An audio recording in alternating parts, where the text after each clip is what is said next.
Why must I justify Spanish in my manuscript? A contentious debate, to write or not to write in Spanish. Call me naive, but I never thought I would have to defend my story's Spanglish lexicon in a writing conference, much less one in California.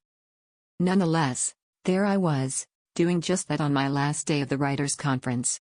Up until that point I was enjoying myself immensely. There's absolutely nothing like being in a room of like-minded individuals. I don't know what it was, I felt cozy, like I belonged. Here I was discussing writerly things, with people who love to write. Normally at home and work, I'm around people who don't share the same passion, so this was a treat. But nothing is perfect, and this conference wouldn't be the exception. The speaker asked for volunteers to read a passage from their works in progress. With the burst of a nerd on the first day of school, I raised my hand and beat everyone there. I read in my perfect Spanish and English the first page of my manuscript. I held onto the correct pauses. Accentuated the correct syllables. Didn't read too fast nor too slow. When I finished, I was like a rooster with my size 34C chest stuck out, filled with pride and tentative smile on my lips. The smile didn't hold for too long. Another raised her hand. While my eyes trailed through each word on the page, and I traveled inside the page, I hadn't noticed her. But there she was, with subtle flashes of brand and jewelry that could only come from someone who's bought a home in the hills of La Jolla. "I wouldn't buy your book with Spanish words," she said. She didn't say this to me. She said it to the entire room. I didn't have a mirror in front of me, but I knew my cheeks were inflamed as soon as I heard those words.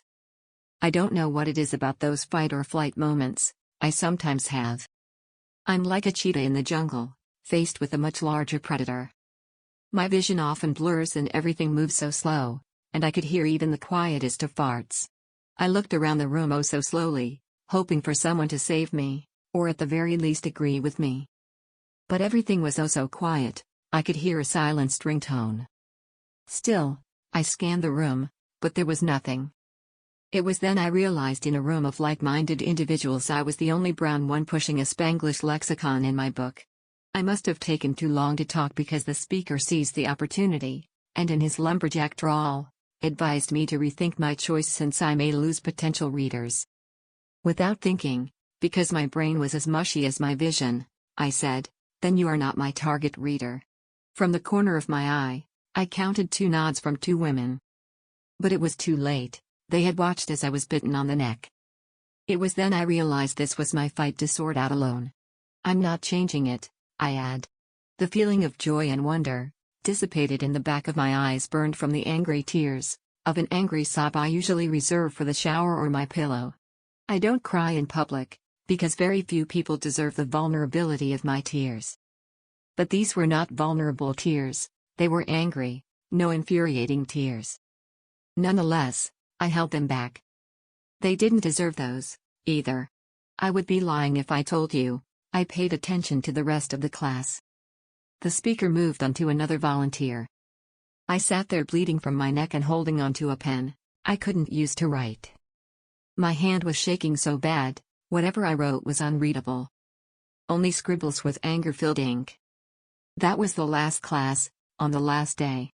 When the class was finally over, many hung around and passed out cards and contacts. I stayed with my head down, filling my bag with my notepad and pens as fast as I could. But I felt her eyes burn a hole on my left cheek. From the moment she said those words, I knew right where she was, and followed with my ears each of her moves. I knew she had placed her expensive notepad in her $5,000 handbag.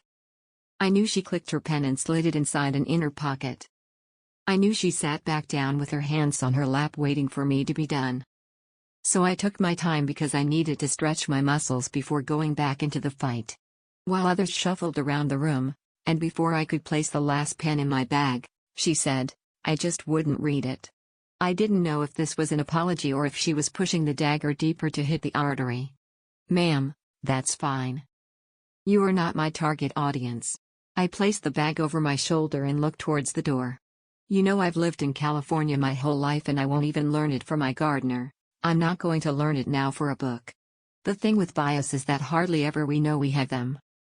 Obviously, the rich lady with the pearls and expensive bag didn't understand hers. With my knees and soul protesting, I sat back down. My bag slumped on the floor, but I raised my head high. I am a Latin American writer. A piece of me goes inside every story I write. Part of that is Spanish, and I will not change that, not even for sales.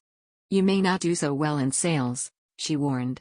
I know she meant well, and in a perfect world, I would have a mirror to place in front of her so she may peel the veil of racism. I would love to say that I picked up my bag and left. But I stayed there, and listened to the words of wisdom from this lady who thought she was giving me good advice.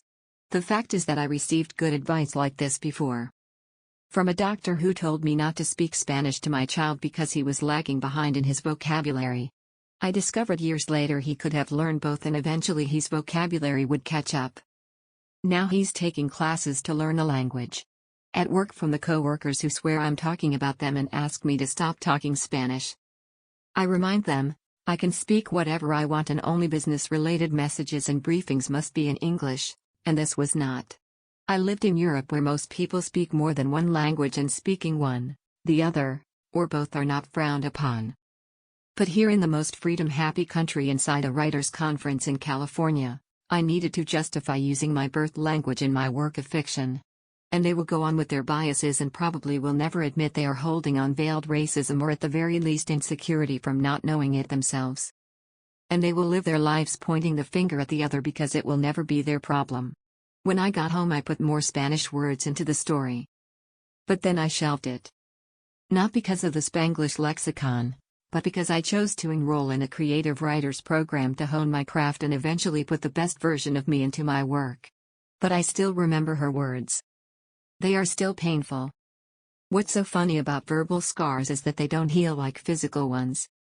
There's no cream to put over your scar and make it disappear. They never leave your memory bank.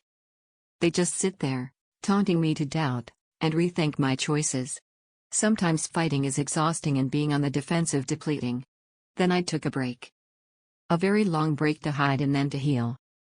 Only choosing to read and write scholarly essays and research papers with lone works cited pages.